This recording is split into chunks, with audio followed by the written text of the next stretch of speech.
Muy bien. Excelente. Bueno, pues muy buena tarde. Aquí seguimos a sus órdenes.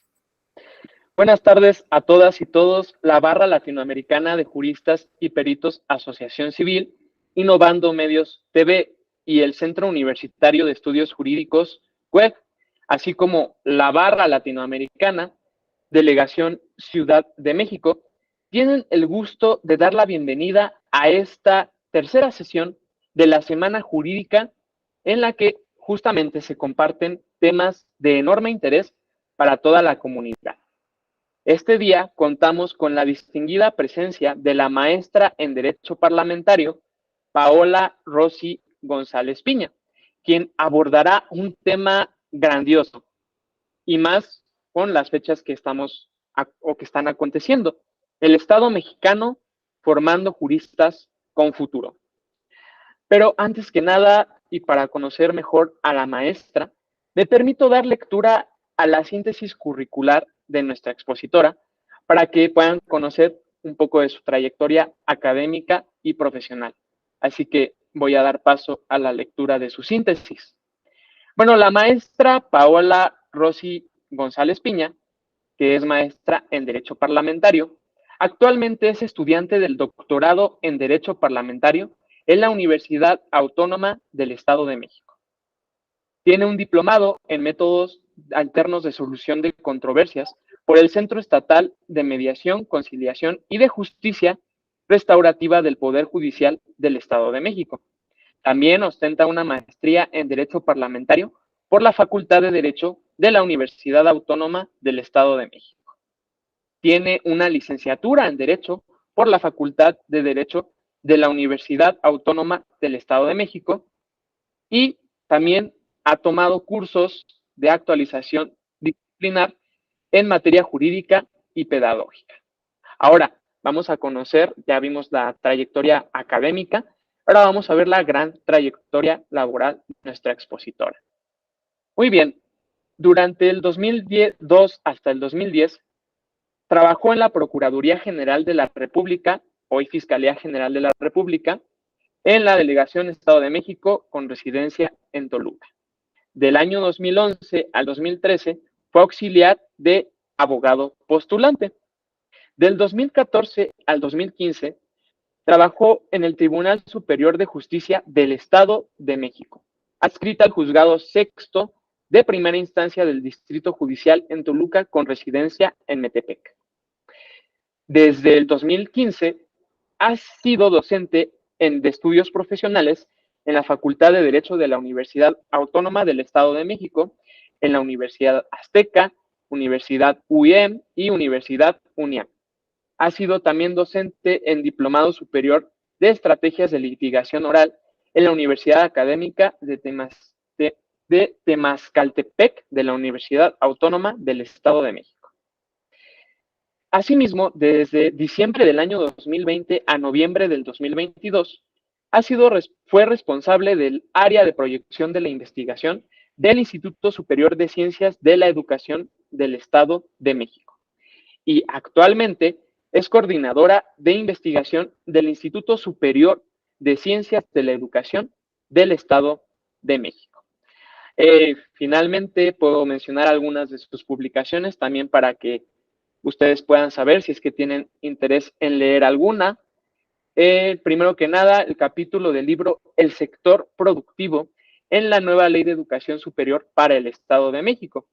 Este será publicado en este año 2023 en la obra Reflexiones sobre la política y práctica educativa en México por la editorial Río Subterráneo.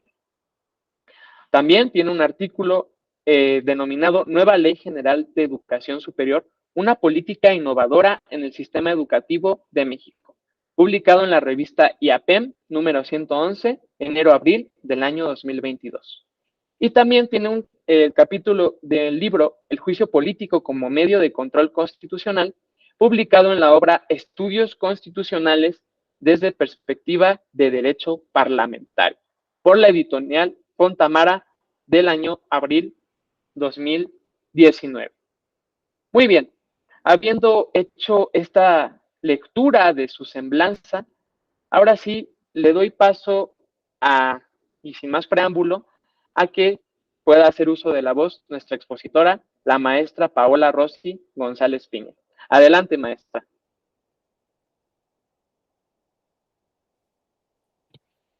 Bien, muchísimas gracias, maestro Gabriel.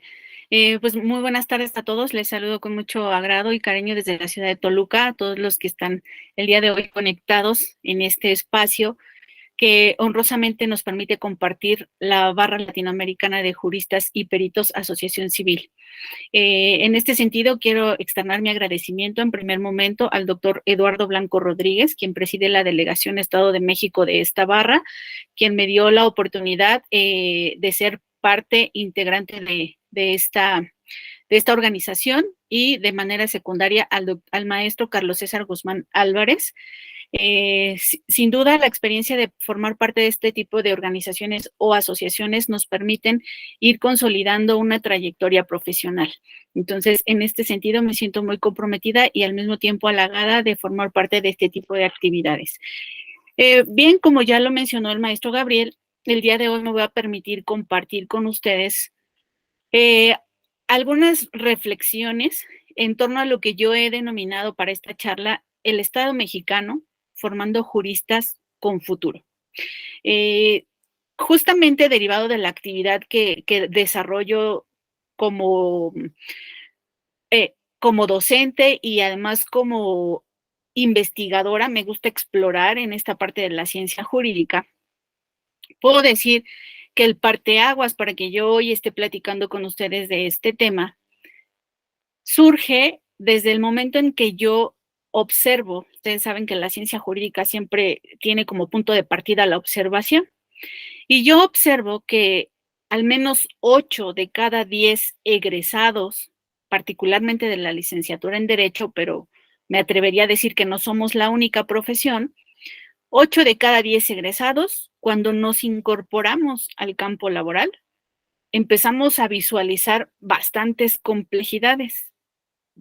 Empezamos a encontrar experiencias que nos dejan mal sabor de boca, y lo primero que aseveramos o que expresamos es: me hizo falta, no me enseñaron, no puse atención, creo que a la carrera le hace falta algo, le hace falta que me proporcione elementos o herramientas que me permitan desarrollar precisamente esta noble profesión. Y nos vamos dando cuenta con el paso del tiempo que solo la práctica es la que nos lleva a descubrir realmente cuál es nuestra habilidad, realmente cuál es nuestro campo de acción, en dónde o en qué área jurídica nos desenvolvemos con mayor facilidad. Luego, entonces, aquí viene la pregunta: ¿qué está sucediendo precisamente con esta ardua labor que pareciera que recae en una gran medida en el sistema mexicano, en ese gran Estado que está responsabilizado o que tiene la gran responsabilidad de proporcionar este servicio o de garantizar justamente este derecho a la educación, pero que tenga que cumplir con estas exigencias que vamos a ir experimentando una vez que concluimos estudios profesionales? Entonces, básicamente esa es la razón de ser del por qué hoy estoy explorando estos temas. Justamente algunas publicaciones que he compartido en coautoría con el doctor Eduardo Blanco tienen mucho que ver con este tópico. Bien, la charla básicamente la voy como a dividir o a seccionar para mayor claridad y sobre todo para llegar a conclusiones sólidas que voy a compartir con ustedes. Y yo digo sólidas porque están respaldadas en un argumento, ¿no? Pero recordemos que siempre la ciencia es cuestionable. Todo conocimiento nuevo siempre va a ser cuestionable, y por eso vamos innovando. Entonces, esta charla, primeramente, quisiera hacer un recuento histórico de cómo ha sido el reconocimiento y la transformación de la educación como un derecho en el sistema jurídico mexicano. Hoy por hoy hablamos de ya más que de un derecho fundamental, estamos encasillados en esa dinámica de hablar de derechos humanos. Pues bien, como todos sabemos, nuestra Carta Magna, al menos aquí en el Estado mexicano, tiene como fecha de origen febrero de 1917. Es el resultado de esa labor que se genera a través de ese poder constituyente, y en ese momento se crea una constitución política que, como dicen los constitucionalistas, se caracteriza por ser una constitución garantista. ¿Qué quiere decir esto? Que es una constitución en donde se plasman los principales ideales de aquella sociedad de 1910, 1915, donde se plasman todas las, digamos que todas esas intenciones por consolidar un Estado de Derecho, y dentro de estas garantías, desde ese momento le empezamos a dar vida a ese artículo 3º constitucional que todos conocemos como el famoso artículo que nos reconoce el derecho a la educación. Pero retomando la parte de que en ese momento, 1917, hablamos de una garantía. ¿Qué quiere decir esto? ¿Por qué hablamos o por qué decimos que es garantista nuestra Constitución? Pues porque en ese momento digamos que los ideales, la infraestructura con la que contábamos en ese momento solo nos daba como poder constituyente o simplemente como Estado de Derecho, solo nos daba la posibilidad de decir, reconozco este derecho, reconozco que debo garantizar que va a suceder, es decir, debo garantizarte que voy a proporcionar educación, que voy a alfabetizar, porque en 1917 la prioridad era justamente aprender, o más bien enseñar a leer y escribir. Entonces, nuestra garantía se consagra en ese momento, artículo 3, y lo que hacen nuestro poder constituyente es tratar de separar a la iglesia de nuestro Estado y por ende a la iglesia o las cuestiones religiosas de esta garantía llamada educación. Entonces, digamos que la novedad de esa garantía que se consagró en 1917 es que era laica. La educación que se estaba proporcionando, ese servicio de alfabetizar no tenía nada que ver o no se tendría que estar vinculando o condicionando con alguna creencia o profesión religiosa. La segunda innovación en esa garantía constitucional de 1917 es que se convertía en una obligación, es decir, el Estado en ese momento reconoce, como yo les había dicho, por eso era una garantía, reconoce que debe echar a andar los mecanismos necesarios para que se logre la alfabetización de la sociedad mexicana de ese momento. Entonces, ahí tenemos un antes y un después, en donde ya se reconoce a nivel de Constitución esta garantía del derecho a una educación. Pues bien, vamos a ir avanzando y en 1934, cuando nuestro presidente era Lázaro Cárdenas del Río, se da una reforma importante, es decir, otra vez se marca un gran cambio precisamente en este famoso artículo 3º constitucional. Les hablaba de que en 1917 quedó como obligatorio, pero la innovación para esta reforma de 1934 consistió en incorporar un nivel de educación como obligatorio. Hasta antes de 1934, la educación obligatoria solo era la básica, primaria, secundaria, aprender a leer, escribir y a sumar, por llamarlo de alguna manera. En 1934, el presidente en turno propicia que la educación primaria, secundaria y además la educación normal se declare como obligatoria. Es decir, estamos avanzando en un nivel más para que esta obligatoriedad se vuelva una responsabilidad del Estado y por lo tanto garantizar ya no solo llegar o concluir a un nivel de secundaria, sino también tener el acceso y poder concluir una educación de tipo normalista. ¿Qué intentaba o cuál fue la justificación de nuestro presidente del momento? Él decía, tenemos que hacer que la juventud empiece a ser más crítica, y él hablaba de una juventud racional. Por eso es que la innovación en este momento, 1934, pues tiene una relevancia también en esta transformación de nuestro derecho a la educación.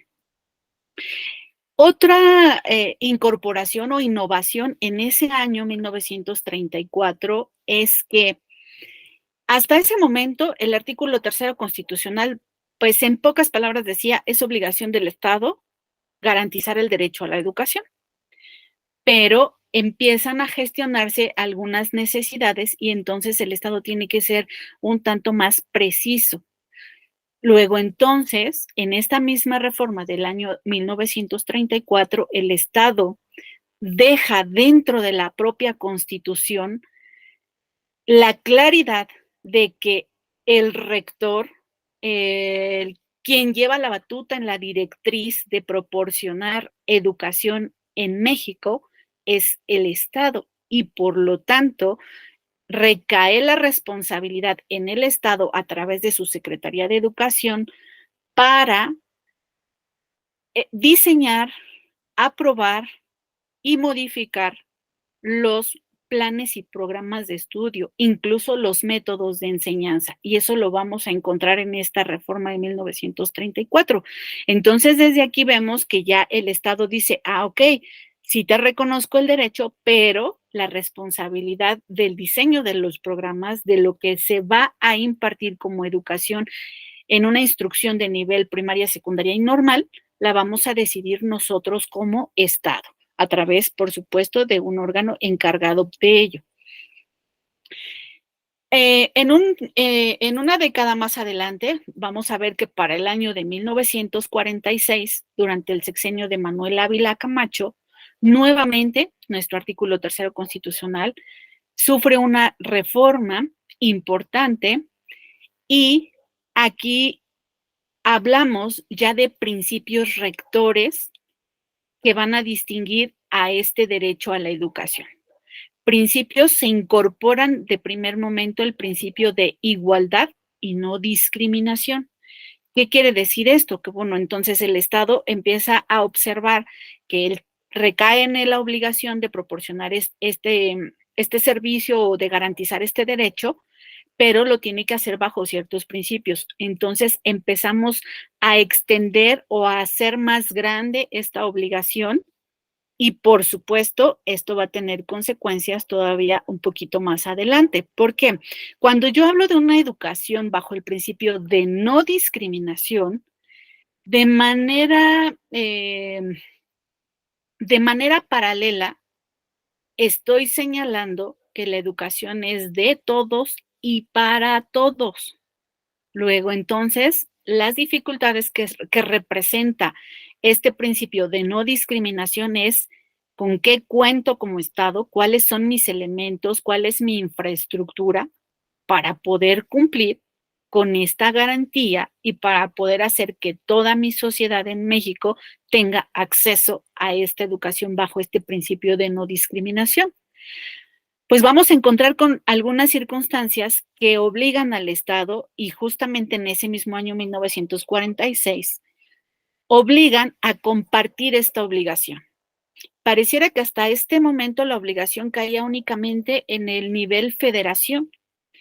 Como ya no nos alcanzan los recursos, por llamarlo de alguna manera, entonces en este mismo año lo que sucede es que en la Constitución aparece esa responsabilidad compartida, es decir, se delega para los estados y los municipios, siempre y cuando, como todo nuestro sistema jurídico, todo sea congruente, todo sea armonizado con lo que se establece en ese artículo 3 constitucional. Es decir, volvemos a reiterar o a tener clara que la directriz de este gran derecho sigue quedando en el Estado. Te comparto la responsabilidad, sí, pero bajo los principios y bajo las normas que estamos creando desde nivel federal.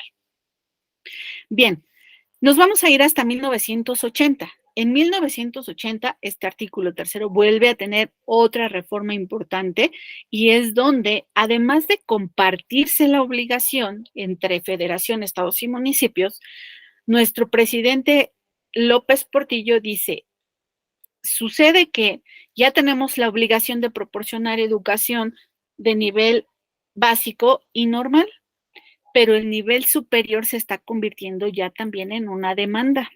Hasta este momento, hasta ese año 1980, la educación de nivel superior prácticamente no era una obligación. Por eso el artículo tercero siempre fue muy cuidadoso en su redacción y decía, es obligatorio preescolar, primaria, secundaria y normal. En una interpretación en estricto sensu, estaríamos excluyendo como educación obligatoria precisamente a la educación del tipo superior, es decir, a esa formación que nos da la posibilidad de ejercer una profesión.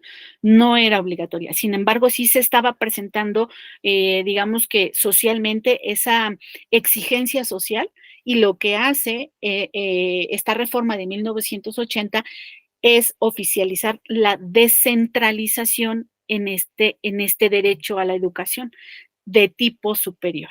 Y entonces podríamos decir que en este año, 1980, es cuando incluso se les reconoce a las universidades autónomas del Estado de México esta descentralización y consecuentemente se les otorga y se les reconoce a nivel constitucional esa autonomía que distingue hoy por hoy a las universidades de cada entidad. Entonces, por eso es muy importante este año de 1980, donde visualizamos esta descentralización de la educación de tipo superior. Voy a avanzar a 1993 con el sexenio de nuestro expresidente Carlos Salinas de Gortari, y aquí ocurre algo muy interesante. Aquí la reforma de otra vez a ese artículo tercero constitucional y ya muy peculiarmente con el tema de la educación obligatoria, dice que como el Estado tiene esa obligación, más bien esa, ahí se me fue la palabra, él tiene la rectoría del diseño de programas, de métodos de enseñanza. Es necesario que para cuando la secretaría o el órgano que tiene esta gran encomienda de crear y diseñar programas que sean acordes, que cubran las necesidades de la sociedad, entre otros elementos, se incorpore o se incluya la opinión, y ojo aquí, esto es muy interesante porque esto es lo que le da la diferencia a esta reforma constitucional, que se incorpore la opinión de los gobiernos estatales y además de los sectores sociales. Es decir, para Salinas de Gortari fue muy importante que en el momento en que esa dependencia, que ese órgano colegiado o que la persona en la que recae la facultad a nombre del Estado para crear programas o para innovar en programas educativos, se apoye de lo que opina el gobierno de cada entidad, pero sobre todo de lo que opinan sectores sociales. Es decir, yo tengo que escuchar realmente cuál es tu necesidad. Tengo que escuchar si los métodos de enseñanza, si lo que me están compartiendo en las instituciones educativas es funcional, porque si nos detenemos un poquito en cuanto al tiempo, estamos hablando de que esto sucede en 1993. Venimos hablando desde 1917, cuántas décadas ya pasaron, cuántas generaciones, y como ustedes bien saben, como juristas, siempre hay un lema que nos marca esta profesión y que dice que el derecho es cambiante. ¿Por qué? Porque es algo que se crea para la sociedad y por la sociedad, y cuando el derecho o las normas ya no satisfacen las necesidades de la sociedad, se vuelve ineficaz. Entonces, justamente es aquí donde pasa lo mismo con los programas, y Salinas de Gortari dice, es importante escuchar las voces de quienes realmente están operando estos programas y de quienes están recibiendo lo que dice en un programa educativo. Necesitamos saber si están funcionando y si es lo que realmente la sociedad está requiriendo para poder tener una educación idónea o adecuada a las necesidades. Entonces, vemos que básicamente este derecho a la educación se va fortaleciendo, no sé, cada 10, cada 15 años, con cada reforma a este gran artículo tercero constitucional, y que yo a veces en clase siempre les digo, si nosotros observamos el texto original, vamos a ver que tenía 2 párrafos, y hoy vamos a ver cuántos párrafos tiene nuestro artículo tercero constitucional. Entonces, eso implica, o es la evidencia más clara y sencilla de que este artículo se ha ido transformando de manera considerable desde su texto original. Y justamente en este devenir histórico de conocer cuáles han sido esas reformas que verdaderamente han impactado en este gran derecho humano a la educación, es que nos lleva a hablarles hoy de la reforma de abril del 2021. Se vuelve a reformar el texto constitucional de este artículo, y entonces surge algo que hoy por hoy nos está normalizando a todas las instituciones de educación superior desde nivel federal, estatal y por supuesto municipal, en la medida en la que el municipio incide en proveer a la sociedad de educación de tipo superior. Y estamos hablando de que el 20 de abril del 2021 se publica en el Diario Oficial de la Federación la nueva Ley General de Educación Superior. Esta ley viene a abrogar por completo la denominada Ley para la Coordinación de Educación Superior. Es decir, antes del 2021 hablábamos solo de una coordinación. Lo que yo les decía básicamente era que todo lo que se estuviera desarrollando por una universidad, por un instituto, por un centro de estudios que proporcionara este servicio de educación superior, siempre y cuando fuera de manera coordinada con lo que se establece a nivel federal, podíamos operarlo de manera correcta. Hoy por hoy, al tener una ley reglamentaria y específica de la educación superior, asumimos compromisos importantes. Esta ley, ustedes saben que las leyes generales, decía un magistrado en una charla, son los huevitos de oro de la gran gallina, y esa gran gallina es nuestra Constitución.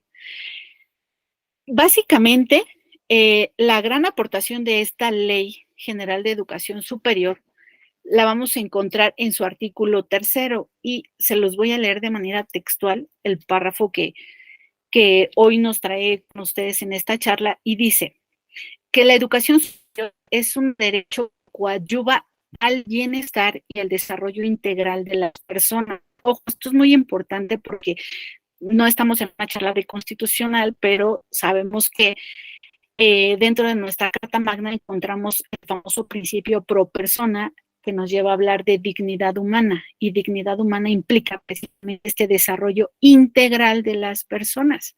Entonces, estamos visualizando que ya a nivel de una ley general, el recibir en una educación de tipo superior va de la mano con estos principios constitucionales, estos principios de dignidad humana y principios de pro persona. Pero además dice que la obligatoriedad de la educación superior corresponde al Estado. Y ojo, esta es otra innovación. Les hablaba de que anteriormente la obligatoriedad de dar educación estaba limitada hasta el nivel tipo normalista. Hoy por hoy, 2021, recibir educación de tipo superior ya también se vuelve una obligación del Estado mexicano. Y más aún, lo vuelve más complejo esta Ley General de Educación Superior, porque dice que además esta obligación debe ser acorde a lo previsto al artículo 3 constitucional, pero también a los tratados internacionales de los cuales el Estado mexicano sea parte. Y entonces aquí es donde se vuelve interesante y complejo el asunto. Queremos ver si verdaderamente con este cúmulo de reformas, con esta gran armonización normativa, el Estado mexicano está avanzando en la formación de juristas para el futuro, porque esto implicaría que todos nuestros abogados de las generaciones actuales, o por lo menos de los últimos 5 años hacia acá, tendríamos que tener la garantía de tener una formación profesional competitiva, pertinente y de calidad, no solo a nivel nacional, sino a nivel internacional. Bien, ahora bien, les menciono que esta gran Ley General de Educación Superior señala que la educación superior se vuelve obligatoria, pero también hace hincapié en que el diseño, la creación, la actualización de programas de estudio del nivel superior ya no recae únicamente en el Estado, sino va a recaer en un órgano colegiado. Se reconoce un gran sistema nacional de educación superior y dentro de este gran sistema nacional de educación superior vamos a encontrar a un órgano colegiado que se llama CONACES. CONACES va a estar integrado por representantes de las diferentes secretarías, en este caso Secretaría de Educación Pública, subdirecciones de educación de tipo superior, tanto a nivel federal como estatal. Se incluye en estos consejos, porque CONACES es un Consejo Nacional de Educación Superior, se incluye en este consejo también a titulares de las universidades, se incluye también a representantes de universitarios o estudiantes de educación superior y se incluye también a organizaciones sociales o asociaciones civiles que se dediquen a proporcionar algún tipo de educación o capacitación, como lo es en este caso esta gran barra de juristas, que fortalezca la formación de un profesionista de tipo superior. Aquí, tanto el doctor Eduardo Blanco, que creo que me está escuchando, y su servidora, cuando publicamos ese artículo en la revista IAPEM el año pasado, observábamos que este gran órgano colegiado se convierte en una innovación importante e interesante porque ellos van a contribuir, van a opinar, van a incluso a valorar, revalorar y evaluar todos estos programas de los que yo estoy hablando del nivel de tipo superior. Pero nos pareció muy importante que dentro de estos consejos nacionales se debió haber considerado también al sector productivo, es decir, a todo ese conjunto de empleadores que son quienes verdaderamente nos abren las puertas al campo laboral, a todos aquellos profesionistas del derecho y de cualquier otra carrera, no solo de derecho. ¿Qué está sucediendo? Que por mucho que el Estado mexicano se esfuerce, que por mucho que nuestros legisladores, que por mucho que nuestro presidente en turno genere propuestas, se reformen leyes, se reforme el propio artículo 3º constitucional, al final del día podemos hablar de que contamos con programas de estudios de tipo superior, de calidad, pertinentes, que cubren las necesidades o las demandas de nuestra sociedad, pero si un profesionista no abona, no impacta en el desarrollo económico de un país, entonces viene el cuestionamiento de qué está sucediendo, porque no se trata solo de crear o de incrementar las estadísticas y decir, México de 2015 que tenía, por decir un número, no sé, 1,500 titulados de diferentes licenciaturas, hoy 2023, puedo decir que la estadística es de 5,000 titulados. Ok, está bien. Eso quiere decir que nuestro sistema educativo es funcional. Pero yo quisiera saber qué dicen nuestros empleadores, qué dice el campo laboral. ¿Verdaderamente estoy formando como Estado mexicano profesionistas para incorporarse al campo laboral, para poder desarrollar habilidades y sobre todo para brindar un servicio en beneficio de nuestra sociedad, y estamos hablando en este caso de los profesionistas del derecho, pero pasa con todas las carreras, médicos, veterinarios, arquitectos, ingenieros, todos. La realidad es incorporarnos a ese campo laboral y aquí voy a retomar con lo que inicié, ¿no? ¿Qué sucede cuando yo voy y toco la puerta y digo, mira, aquí traigo mi título, soy licenciada en Derecho, me titulé con mención honorífica, cuento con X reconocimientos y el promedio más alto de mi generación? Ajá, y te dicen, no sé, te vamos a aplicar un examen de conocimientos generales porque estamos hablando de que vas a incorporarte al tribunal agrario. Y resulta ser que te ponen un examen práctico y no tenemos ni idea de cómo se estructura un documento en la materia de agrario, por ejemplo. Y aquí inclusive me voy a retomar algo de lo que expuso el día de ayer el doctor Osiris, ¿no? Cuando hablábamos de la oratoria, que decíamos que también era una habilidad importante y que para las universidades se había tomado desde toda la vida prácticamente como pues como algo accesorio, ¿no? Dan por hecho que por estudiar derecho, si te gusta leer, ya le hiciste, pero en realidad no. Cuando estudiamos derecho son muchísimas las habilidades que debemos tener y entre ellas, el día de ayer lo decía el doctor, saber estructurar un discurso de manera escrita, también de manera hablada, eh, y muchas cuestiones que dentro de los programas educativos los vamos dejando como una cuestión complementaria. Y si nos va muy bien en una institución de educación superior, pues nos crean o nos diseñan talleres, nos crean o nos diseñan cursos intensivos, nos crean o nos diseñan literalmente un curso de actualización, no sé, de 30, 40 horas, y te dicen habilidades para el litigio, lo que sucedió justamente con la reforma al sistema penal acusatorio. En todas las universidades y en todas las instituciones de educación superior, los cursos que se ofertaban o talleres que se ofertaban era en estrategias de litigación oral, porque sabíamos que teníamos una debilidad, porque a pesar de que ya teníamos experiencia, y hablo de abogados con una trayectoria de 10, 12, 15 años, necesitaron esa actualización para poder desempeñar una función digna de un profesional del derecho, ¿no? Entonces, ¿qué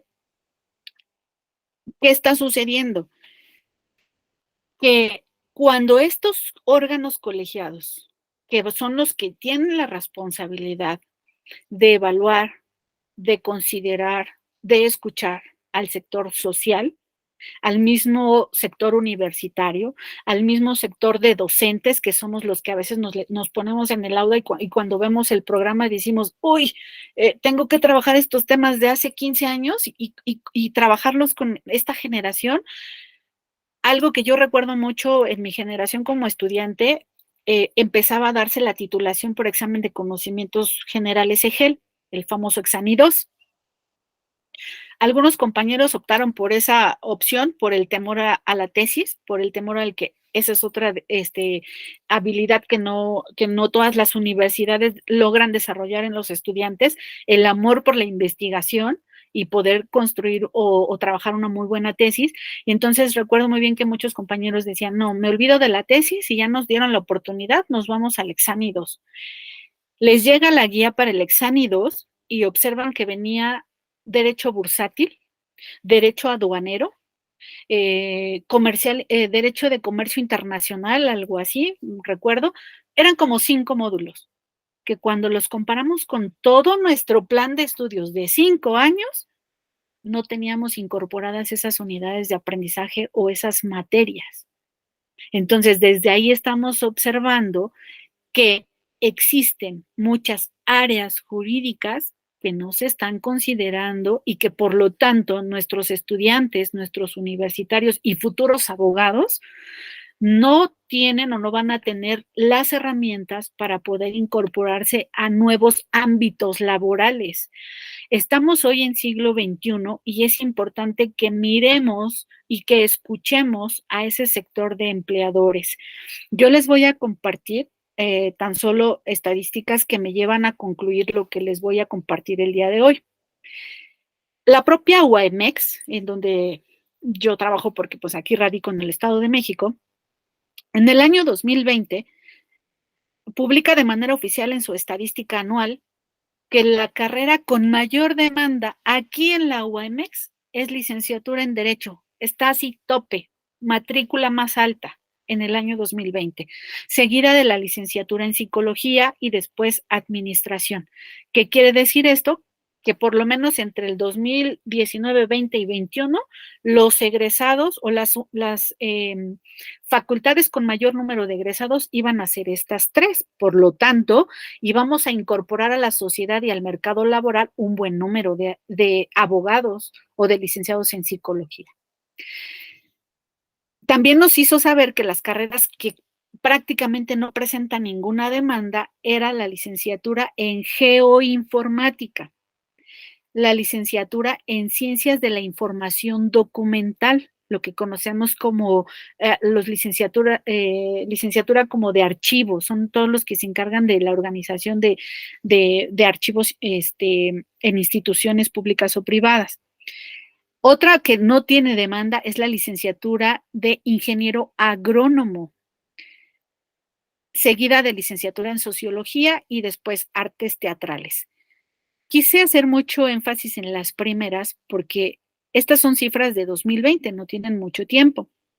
Y si después yo me voy a la información que nos proporciona el Sistema Nacional de Empleo a través de su observatorio laboral en el año 2021, ya nos está avisorando cuáles van a ser las carreras que nuestra sociedad y nuestro propio sector productivo va a requerir. Y tristemente y de manera preocupante, no aparece la profesión de derecho. Pero no aparece porque seguimos trabajando y seguimos formando a juristas bajo el mismo esquema. Estamos fortaleciendo las mismas áreas del conocimiento. Hoy por hoy sabemos que existe derecho ambiental, por ejemplo.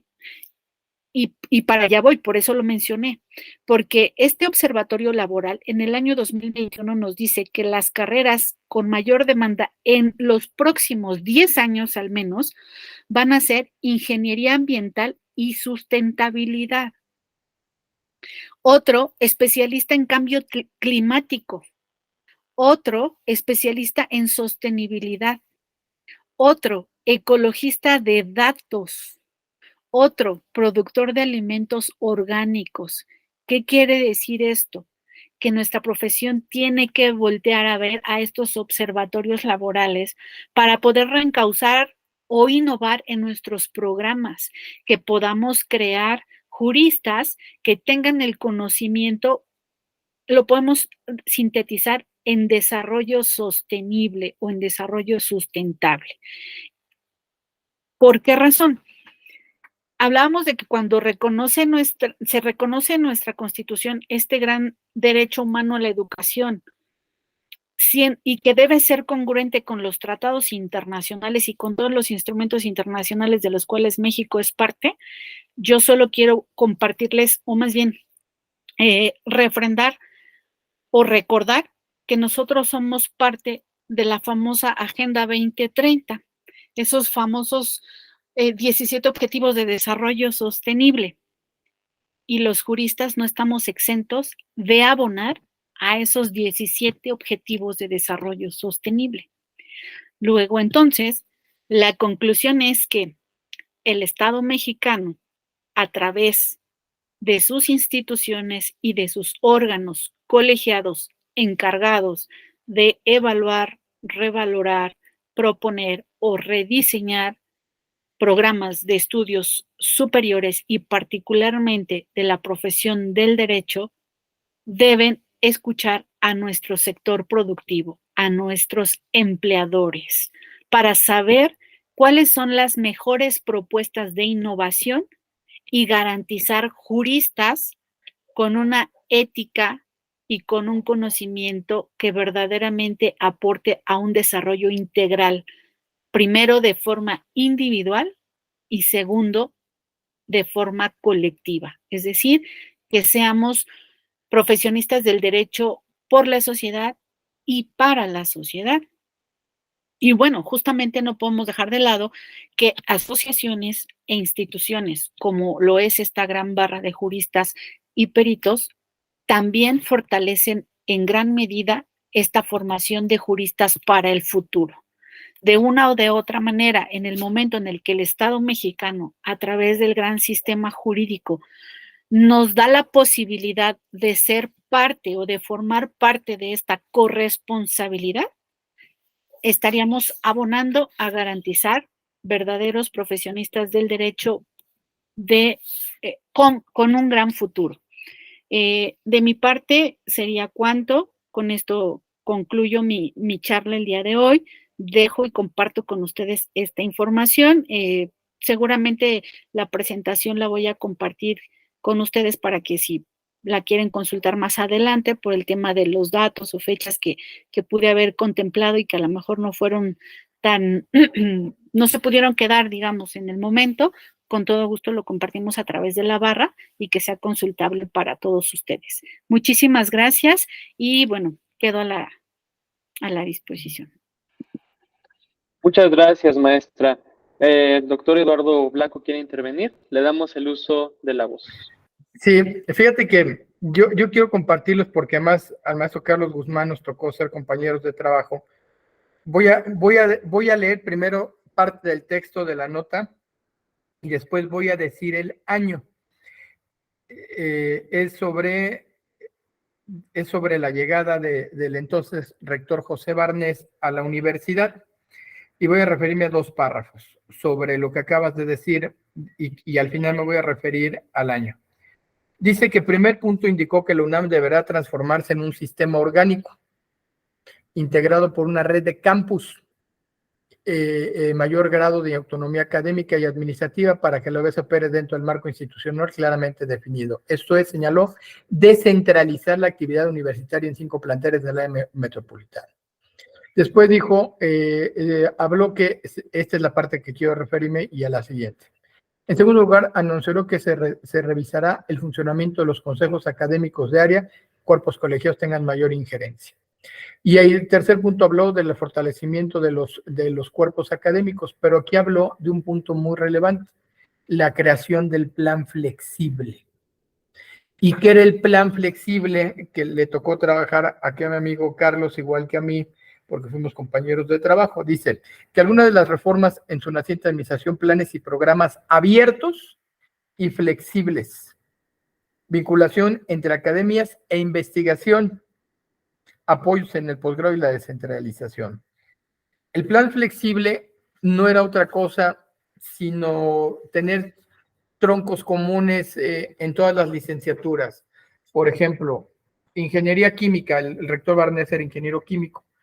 Tenías que cursar, no sé, 9 semestres. Y los últimos 2 semestres o los últimos 2 semestres, tú elegías materias opcionales. Un químico que quisiera aprender derecho ambiental podía cursarlo en la Facultad de Derecho en CEU, en Aragón o en Acatlán. O un abogado que tú quisiera estudiar temas, como tú lo acabas de decir ahorita, ¿no? Sobre estructuras, porque es un jurista que asesora empresas de creación de concreto, ¿no? O de riesgos.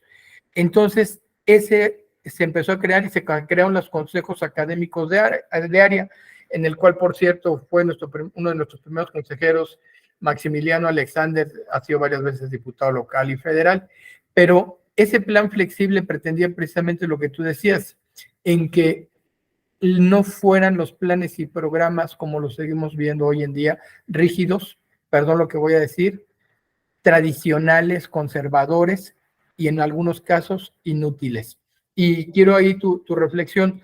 A mí me tocó en el 2019 con todo un equipo de profesionales de CONALEP Nacional dar de baja 14 carreras técnicas y dar de alta y crear nuevas carreras técnicas que son de bachillerato, pero que les expiden cédulas. Una de ellas, que es la que más me gustó a mí, pues no dejaste a mi papá un piloto, que fue la creación de drones. Es decir, la carrera de drones era creación, mantenimiento y no era operación, porque eso te da una licencia aeronáutica civil para los que son los aéreos. Pero ¿quién no la pidió particularmente? Nos pidió la creación de drones, la carrera de drones Sinaloa. ¿Por qué? Porque a ellos les interesaba mucho la creación de los drones para la ubicación de los bancos de peces. Ojo, ¿eh? Ahí está otra de las áreas que siempre tú tienes que ir de la mano de lo que el sector productivo te pide. No que no salimos de, ¿a qué te dedicas? A la materia civil, a la familiar, a la penal.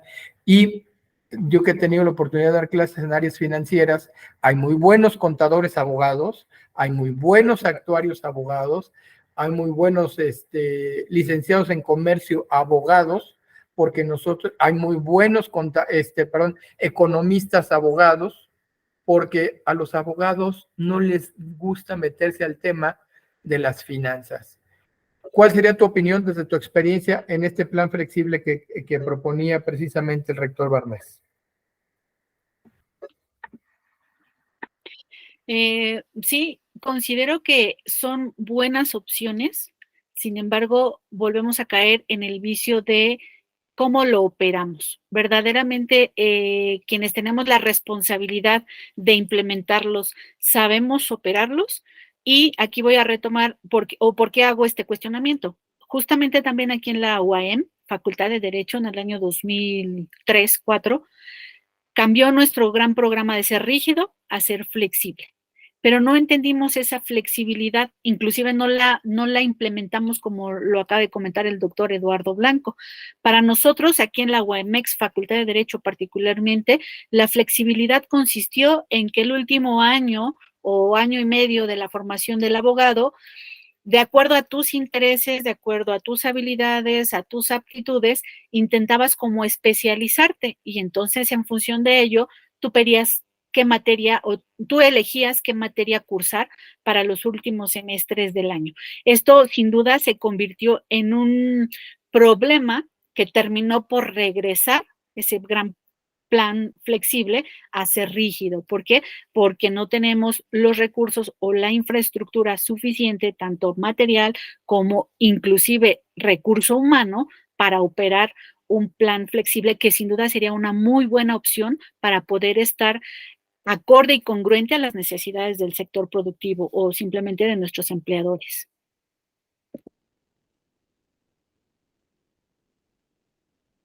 Muchas gracias, pero sí creo que el tema de ser flexibles en cualquier profesión, no solamente la de nosotros, es obligado. ¿Por qué? Porque las necesidades del mercado hoy te obligan no solamente a hablar inglés, sino chino. Carlos, que conoce a mi hermano Carlos Gonzalo, pues él es abogado certificado ante la Unión Europea. Y si nosotros hacemos ahorita rápidamente un ejercicio entre nosotros, ¿cuántos están en posibilidades de litigar en Europa? ¿O cuántos dominan cuando menos no solamente el inglés? Y entonces estamos dejándole esos mercados a otro tipo de abogados por nosotros precisamente no estar viendo hacia adelante en la necesidad de preparar a juristas de acuerdo a las necesidades del mercado. Muchas gracias, maestro. Al contrario, gracias a ti, doctor Eduardo. Pues no sé si hubiera alguna otra pregunta, estoy a sus órdenes.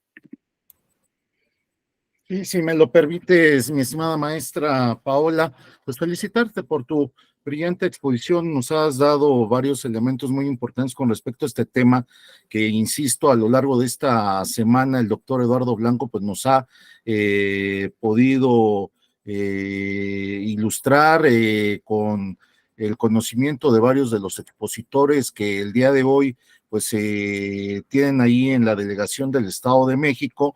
El Estado mexicano formando juristas con futuro verdaderamente es un tema importante y que ahorita pues hemos tocado un poco más hacia las cuestiones de instituciones públicas, pero esta situación abarca muchísimo más, tiene un abanico de posibilidades y opciones hacia el terreno de la educación privada, también dentro del nivel superior, que atiende a necesidades de los empleadores, como bien lo señala mi querido amigo el doctor Eduardo Blanco, y las necesidades pues se amplían hacia diversos ámbitos. Entonces, te puedo compartir, y a efecto de que también nos puedas ilustrar un poco al respecto, he dado pues aproximadamente cerca de 20 años clase en diversas universidades privadas, y en las cuales he tenido la fortuna de conocer a personas que hacen doble carrera. Ya lo había mencionado ahorita Eduardo Blanco, entran a la carrera de Derecho y me he encontrado arquitectos, médicos, ingenieros, enfermeras, bueno, de gran cantidad de profesiones que se llegan a inmiscuir de alguna forma dentro del campo jurídico por cuestiones laborales. Entonces, las universidades han generado planes de estudio, esto sí, sumamente flexibles, o sea, extremadamente flexibles. Nada más por comentarte que en los primero, segundo, cuatrimestre o semestre de las carreras, pues se encuentran abogados, arquitectos, ingenieros, administradores de empresas, con un tronco común de diversas disciplinas, para después en los siguientes cuatrimestres entrar al terreno de la especialización de su carrera. Pero ha sido en esa función, y creo yo, desde el punto de vista mercadológico, comercial, para que también las universidades puedan no gastar tanto, ¿no? En docentes, hacer estos troncos comunes, y ingresar ahí a todos estos compañeros con diversas materias que tienen que ver con la administración, la comunicación, y que son disciplinas que son afines a todas las carreras. Y fuera de esa parte comercial, a mí lo que me interesa en esa parte de la educación superior, particular o privada, es que han creado los programas específicamente para irlos sesgando hacia determinadas áreas o especializaciones. Como bien lo menciona Eduardo, por ejemplo, hay escuelas como el CUEC, que lo dirige totalmente hacia el ámbito aduanero, hacia el comercio exterior, Universidad del Valle de México, por ejemplo, que lo sesga hacia el terreno del derecho corporativo, otras universidades que ya son muy específicas, que lo sesgan al derecho fiscal o al derecho laboral o de la seguridad social. Pero verdaderamente todo esto que ahorita estamos mencionando y que nos compartiste de la educación pública y de la educación privada, verdaderamente nos está llevando a que el Estado mexicano esté cumpliendo con formar juristas con una expectativa de vida productiva y benéfica para la nación. Sí, pues justamente esa es una de las problemáticas que vivimos ya, yo siempre les digo de tipo real, ¿no? Porque siempre tenemos como dos mundos. Tenemos un mundo utópico y el mundo real. Efectivamente, en este afán de garantizar el cumplimiento del derecho humano, porque bueno, a lo mejor ahí me faltó también hacer como ese énfasis en cuanto a, desde el año 2001, dejamos en el olvido el hablar de una simple garantía a la educación para hablar ahora de un derecho humano a la educación. Y en esta transformación es donde entra la obligatoriedad de la educación superior. Pero con este afán de cumplir con este derecho humano, con la característica de obligatorio y sobre todo a nivel superior, hemos caído en esa mercantilización y por eso se incorporan en esta función instituciones privadas que proporcionan esta educación. No estoy generalizando, pero sí esa mercantilización también nos ha llevado a estar creando profesionistas no tan capaces, por llamarlos de alguna manera, y en otro momento o con otras instituciones estamos visualizando la formación que usted nos comparte, un poquito más especializada. Sin embargo, no perdamos de vista que, como lo mencioné, y de hecho los fui llevando así de manera cronológica, el Estado nunca ha perdido la rectoría de la educación. Y en este sentido, aun cuando una institución privada nos pueda brindar un panorama un tanto distinto, al final del día siempre se alinea y se ajusta. Aquí la pregunta sería, ¿qué está pasando? ¿Por qué si el Estado autoriza, por un lado, a una institución privada no sé, licenciaturas con una flexibilidad, o programas de licenciatura con ciertas características, ¿por qué no lo aplicamos en las universidades públicas? Al final del día la rectoría vuelve a llegar al mismo punto, al Estado mexicano. Y si estamos visualizando que tenemos diferentes opciones, aquí creo que la problemática es, primero, unificar, visualizar cómo estamos formando profesionistas, y en este caso del derecho, que es la charla que hoy nos trae acá, porque justamente la OCDE en el 2019 y todavía en el 2020 nos aplaudía, ¿no? A ver, el Estado mexicano, muy bien, todo tu sistema educativo ha ido en pro de elevar tus índices de personas que logran un título de estudios profesionales, y hablo de manera general, no solo del derecho. Nos da cifras y nos dice, mira, del 2015 al 2020, México elevó su porcentaje de personas con un título, pero después nos da la cifra dolorosa o la cifra negra. De 10 personas que tienes tituladas y que anteriormente solo tenía 5, pero que ahora ya lograste que 10 estén titulados precisamente por esta flexibilidad, por esta apertura que se les da a instituciones privadas también, ya tenemos 10, ya el número ya es muy alto, pero ¿en dónde están desarrollando estos conocimientos? Esa es la problemática. ¿Verdaderamente están incorporados? ¿Verdaderamente tienen las habilidades? Y entonces nos da las cifras. ¿Qué crees? Que sí tienes 10 titulados, pero de tus 10, solo 3 ejercen la profesión de la cual se ostentan con un título. Los otros 7 están haciendo alguna otra actividad, y muchos normalmente actividades de comercio, de emprendurismo, X, cualquier otra actividad, excepto si fue médico, no es médico, si es abogado, no es abogado, si es arquitecto, no ejerce como arquitecto. Y entonces esa es la cifra dura, la cifra dolorosa, ¿no? Que sí estamos avanzando en cuanto al sistema, pero ahora nos falta, por eso decíamos y coincidimos con el doctor Eduardo, que es importante que este gran sistema considere a este sector productivo, considere las necesidades de nuestros empleadores, para que los 10 con título, los 10 estén incorporados, no importa si viene de una institución pública o privada, pero que verdaderamente, si tienes un título de licenciado en Derecho, ejerzas como licenciado en Derecho. Si te gusta el fiscal, el ambiental, el mercantil, el penal, lo que tú quieras, pero que ejerzas la profesión para la cual te esforzaste y tienes un título. Entonces, esta es la gran disyuntiva a la que se enfrenta el Estado mexicano. Sí, gracias, maestra. Muy, muy, muy interesante el posicionamiento. También hay otro punto, yo creo que hay muchísimas aristas que tratar con respecto a este tema, son muchas y muy interesantes. El otro es el del número de años para cada uno de los planes de estudio que cambian de universidades públicas y privadas. Hablando de la mercantilización a la que te refieres, existen escuelas en donde con 2 años y medio, 3 años de carrera están obteniendo títulos, mientras que en otras universidades con 5 años pues obtienen su título. ¿Saldrán mejor preparados los de 3 años o los de 5 años? ¿Cuál es tu perspectiva? ¿Cuál es tu punto de vista al respecto? Pues bueno, considero que justamente este tipo de programas o estrategias se crearon y fueron aprobados justamente para colocarnos como un país en desarrollo. Es decir, tenemos que brindar estadísticas de una sociedad con un porcentaje mínimo de personas que cuentan con estudios profesionales. Entonces, se crean estas estadísticas. De ahí a que verdaderamente tengan la preparación tal cual.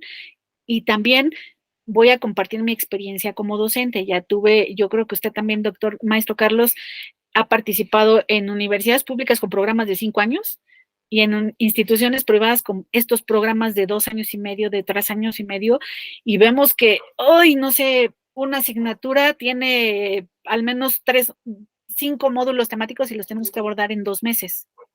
¿Qué es lo que verdad? Por muy bueno que sea el docente, yo no dudo de las habilidades o capacidades de usted como docente, pero veo muy complejo que en 2 meses usted pueda abonar todo el conocimiento que usted tiene para que, y sobre todo, que se dé ese proceso de enseñanza-aprendizaje de manera efectiva. Dudo mucho.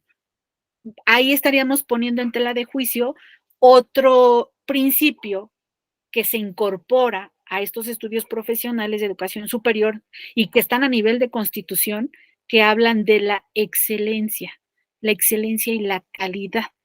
Estamos abriendo el abanico, estamos abriendo nuevas oportunidades para incrementar el acceso a estudios profesionales y a una licenciatura. Ok, sí, pero estamos descuidando la parte de la calidad, de la pertinencia, de la excelencia, que repito, no es un discurso de Paola Rossi, es un discurso que está dentro de nuestro artículo constitucional, artículo 3. Entonces, ahí estaríamos como cuestionándonos otra vez. ¿Cómo hacemos para que podamos empatar las dos cosas? Para que si ya vimos que nos funciona una estrategia para incrementar el acceso a estudios profesionales, pues que no se pierda y que se cumpla justamente con ese gran compromiso que tenemos de que esa formación sea justamente pertinente, adecuada a nuestras necesidades, que no pierda esa calidad y que por supuesto sean profesionistas que tengan las oportunidades para desarrollarse dentro del campo laboral. Sí, maestra, gracias.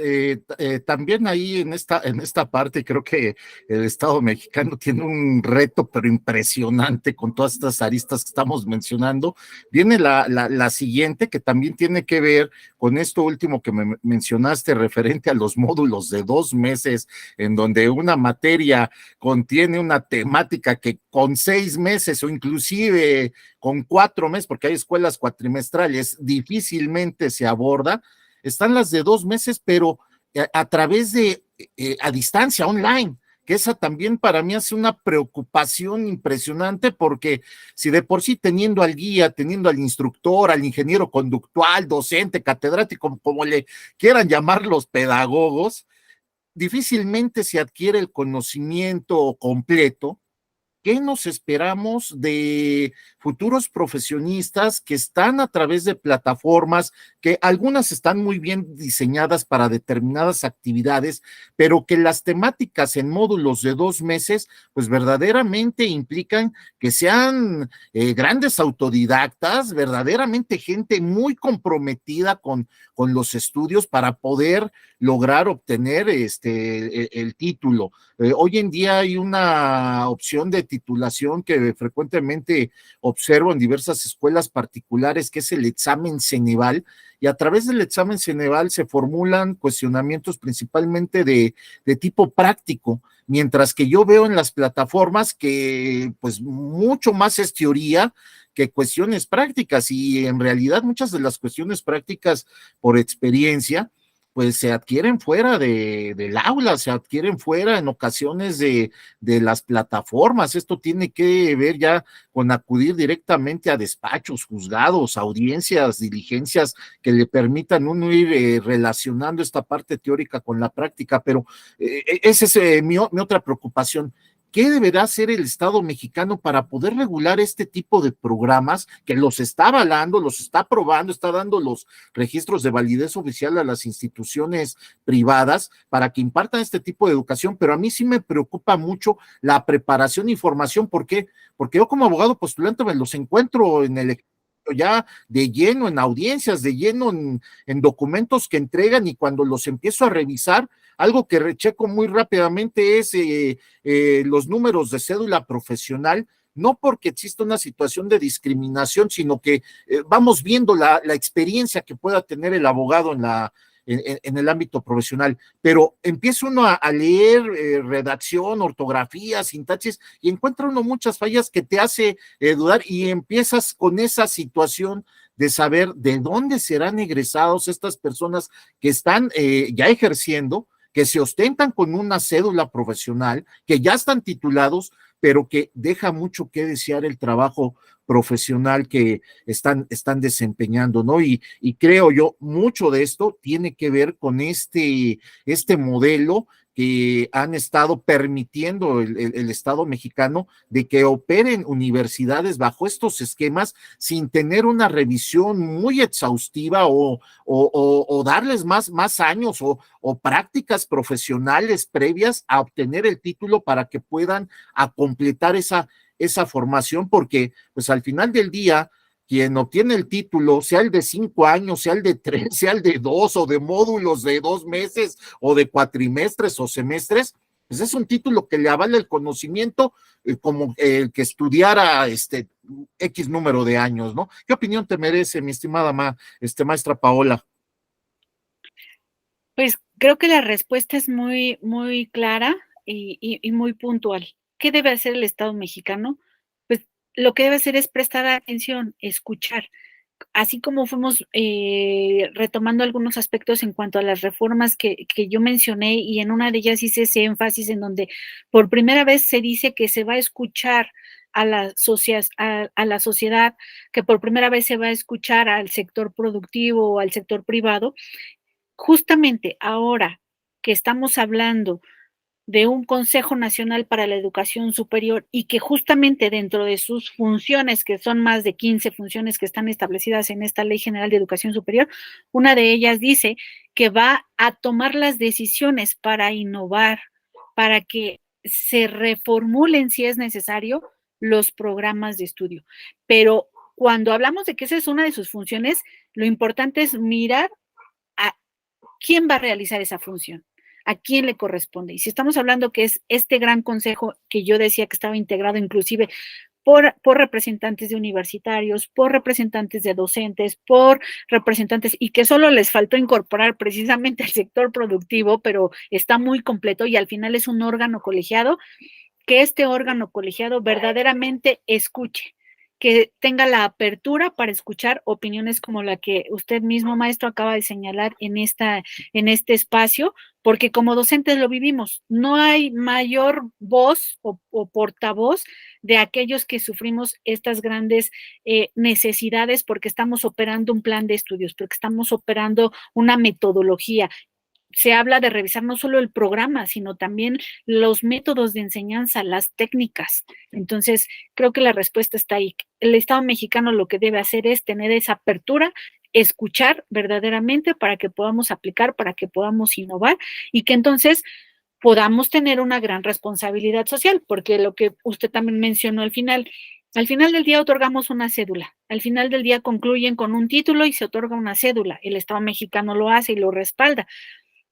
Pero bien me decía en una ocasión en un examen recepcional un compañero sínodo y me decía, maestra, le va a dar el voto porque acuérdese que es la responsabilidad de mandar a un abogado a la sociedad, o sea, ¿qué va a hacer esta persona allá afuera? Imagínese que tenga en sus manos el patrimonio de su mamá, un abogado como el que estamos evaluando.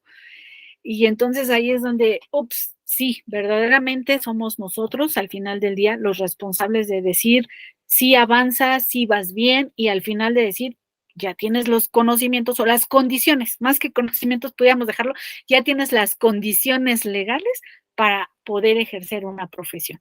Y como docentes formamos parte de otorgar o fortalecer esas condiciones, ¿no? Para que alguien pueda ejecutar o ejercer una profesión de esta naturaleza. Creo que con esto yo contestaría la pregunta. Gracias, maestra. Y a reserva de que si hay alguien más que quiera hacer uso de la voz, me gustaría una última intervención.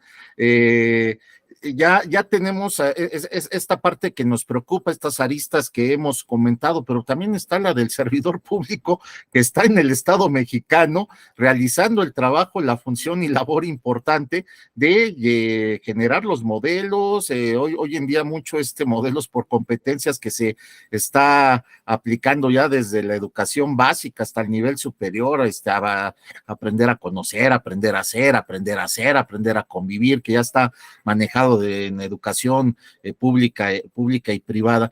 Pero ¿qué hay del servidor público del Estado mexicano que tiene esa importante función de estar en las direcciones, en las secretarías, subsecretarías de educación, que pues lamentablemente hemos visto no cubren los perfiles correspondientes para estar ahí. Si la cabeza, que es la importante, que debería tener las principales cualidades, aptitudes para ostentar ese cargo, no lo tiene, creo que esto vendría siendo ya desde ahí arriba, iría permeando en las demás líneas descendentes de los cargos de servicio público. ¿Cómo pretender cambiar hacia nuevos horizontes, a un progreso significativo que no solamente es en la carrera del jurista, lo veo también en muchas otras disciplinas en donde pues, se tienen muchos problemas? ¿Cómo le vamos a poder hacer ahí para poder ingresar exactamente a las personas con el perfil idóneo y que verdaderamente traigan ese progreso y ese cambio para nuestros futuros profesionistas? ¿Es cuánto? Sí, maestro, pues mire, justamente yo creo que con la intención de abatir este vicio, porque yo lo veo como un vicio de la administración pública estatal y quisiera no generalizar, creo que justo la Ley General de Educación Pública que se publica recientemente en abril del 2021, con esta gran reforma de reconocer a un sistema nacional de educación superior como el eje rector para todas estas actividades y para cubrir las necesidades que estamos mencionando, es donde le resta la toma de decisión, le resta potestad unilateral o individual para delegarla a un órgano colegiado. Yo quiero pensar y soy siempre fiel al hecho de que una norma jurídica siempre debe traer algo bueno. ¿Y cómo vamos a tener ese beneficio o cómo podemos observar que esta norma jurídica nos va a traer algo bueno? En el momento en que la empecemos a operar. Básicamente, todos sabemos que nuestros programas se renuevan cada cierto tiempo. Si hablamos de que tenemos una nueva ley a partir del 2021, seguramente, y quiero ser muy optimista en este sentido, seguramente las próximas evaluaciones ya vamos a tener la posibilidad de que no sea un perfil, de que no sea un ciudadano, de que no sea un individuo o quizá un grupo tan reducido de personas que tendríamos el riesgo de saber si cuentan o no con el perfil, sino más bien un órgano colegiado quien va a escuchar a cada uno de los sectores y de los cuales vamos a emitir la mejor opinión, porque inclusive la propia ley dice que se va a emitir un dictamen. Es decir, si yo propongo renovar, yo tengo que emitir un dictamen que va a estar avalado por este órgano colegiado. Entonces, eso de alguna manera ya nos lleva en una delantera con un poco de seguridad en cuanto al que podríamos aspirar a disminuir, porque hablar de erradicar, yo siempre les digo que es algo muy ambicioso, pero tal vez a disminuir estos vicios de nuestra administración pública. Es cuanto, maestro.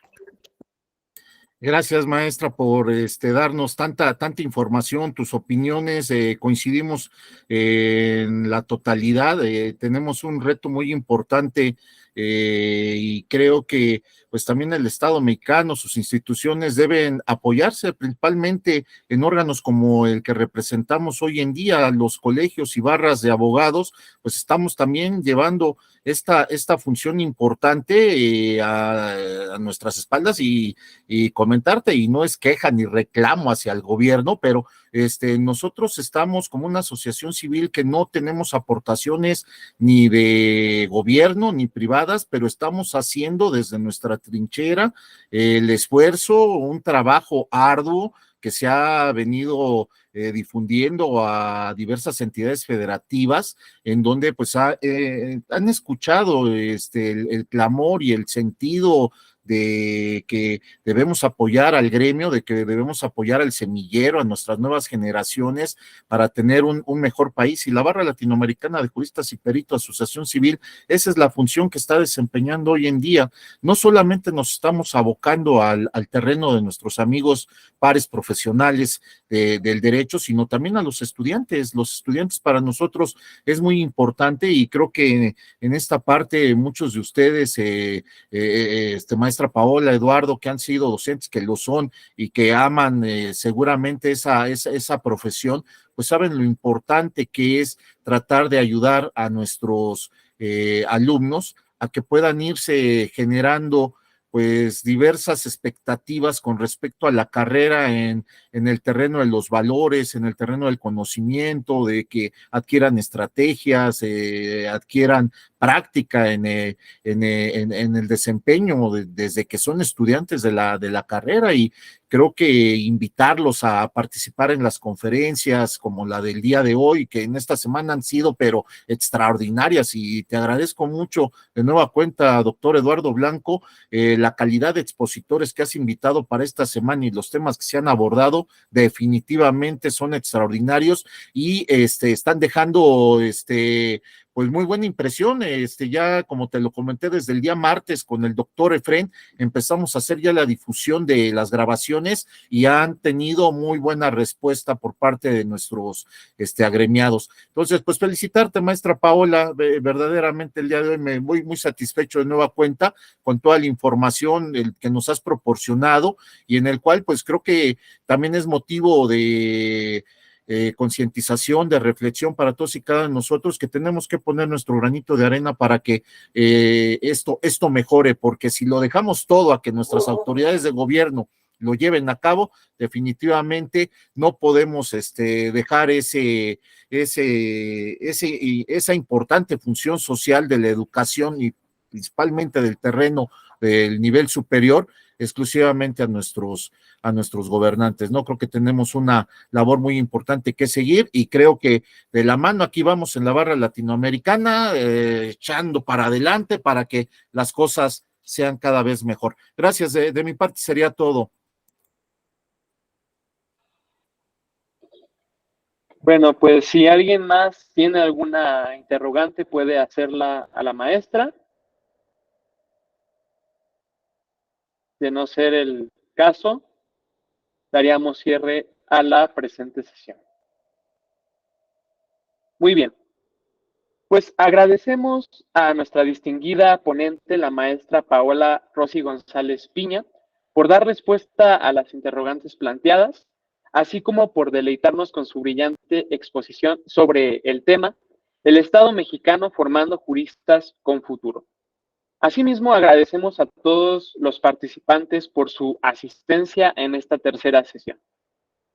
Antes de finalizar formalmente, les hacemos la cordial invitación a que nos acompañen el día de mañana, que es viernes 14 de julio, en punto de las 18 horas, donde contaremos con la presencia de la doctora Itzel Arriaga Hurtado, quien compartirá el tema la vulnerabilidad estructural en el sistema jurídico mexicano desde el sistema de derechos humanos.